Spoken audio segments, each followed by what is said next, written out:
Okay, so this video isn't really an update. I mean, it sort of is, but it's more just, I don't know, background's too soft of a word, but it's like my mom became my dad's target. He created the divorce agreement so that he couldn't stop thinking about her. And then he was so unreasonable. He never took anything she thought seriously. Um, she's the proxy for his stepmother, his Aunt Vi, short for Violet. That my grandfather remarried. She's the woman my grandfather married after his grandmother died. My biological grandmother. And basically my dad, much later, after she was dead, came to the conclusion along with his sister that she only married him for the money, for my grandfather's money, and then when he married my mom, and then his step grandmother, his stepmother slash aunt died. My mom became the new proxy. Like my dad, I think slowly over time became convinced that my mother had only married him for his money that he got from his dad. Um, and then my dad just grew more and more paranoid about the money, and he's just been so unreasonable, and he's never been able to admit anything. He's never been able to really say how he feels, and I don't think he ever really loved me, because if he did, even though I was 19, he would have gotten a 3-bedroom place, because he knew where I was in life. He knew I couldn't live on my own yet. He knew that he had never ever taught me how to be an adult or get a job or anything like that. He had only given me weird advice like, "Oh, resentment is the second most powerful force in the universe." Or at the very least, he would have gotten bunk beds for my little sister and I. And instead, I just tagged along with them while they went shopping for furniture. And and then I went with them to Cape May like everything was normal, and I didn't understand that nothing was ever going to be normal ever again. And it was just so painful. It's like, I'm not like I'm just like not simple as in dumb, but, I just wanted to have like a mom and a dad, and sure, a little sister, whatever. I didn't want all this craziness that happened, like, underneath the surface when I wasn't around. I hate that it's all come back, and it's gonna make me and my mother homeless. Because my dad wants as much money as he can get from my mom. So he's not gonna let her have this house that I've lived in my whole life.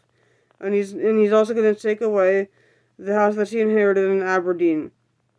Because he'll force her to sell it to pay him what he's convinced that she owes him, even though she doesn't owe him anything except in his own mind. I was gonna cry earlier, but I'm just too dead.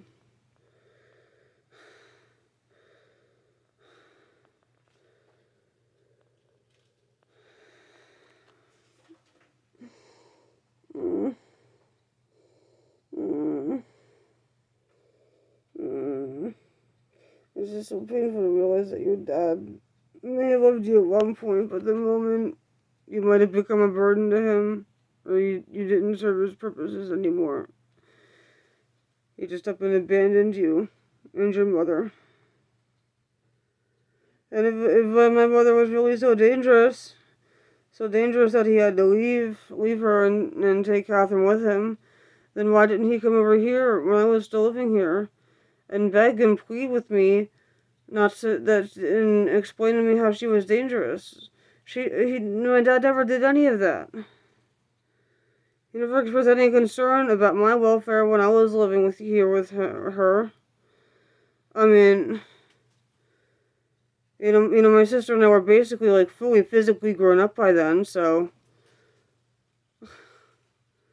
I mean, if he truly thought I was in danger with her, my sister was in danger, then why wasn't I in danger also from Catherine, or from my mom? For instance, I was in danger from Catherine, yeah. Never my mom.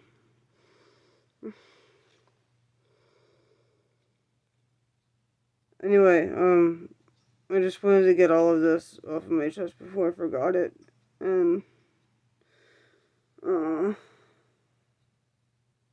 it's all just been, like, really, like, emotionally taxing. And, like, also, like, you know, scary, because, like, he wants to take away any place I could ever live. And he doesn't care about me. And, like, I can never go live with him because he told too many lies about my mom. And he could never ever tell me how he felt about anything. He hid it behind these weird platitudes that I didn't understand, and because actually they don't make any sense. Because he doesn't make any sense. And I had to pay for my mom and I had to pay for his own problems, his own delusions, and that's just really sad. And I don't think there's anything we can do about it, except just to make these videos and send this out to people in writing. I mean, there were emails where my dad wasn't replying to anything my mom said about anything before he left her and me. So anyway, I'm going to end it here because I could go on about this forever. To anyone who would listen and cared and could do something, but that would get boring and repetitive and pointless, and so I'm going to end it here. Thank you for watching and listening. Bye.